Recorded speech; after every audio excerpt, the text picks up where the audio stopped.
આજના ટોપ સ્ટોકની વાત કરી લઈએ તો સૌથી પહેલાં પેનેશિયા બાયોટેક ફોકસમાં છે 5% વધુની અપસાઇડ બનતી દેખાઈ રહી છે, કારણ કે બાયોવેલેન્ટ ઓરલ પોલિયો વેક્સિનના ડોઝની સપ્લાય માટે ખાસ કરીને એલઓએ મળ્યા છે કંપનીને.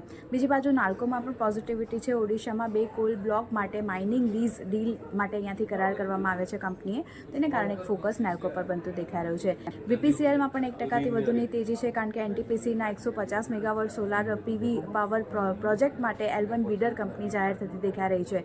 સીગલ ઇન્ડિયાની વાત કરી લઈએ. NHAI સાથે લગભગ 981 કરોડના પ્રોજેક્ટ માટે જે કન્સેશન કરાર કર્યા છે એને કારણે અહીંયા ફોકસ બનતું દેખાઈ રહ્યું છે.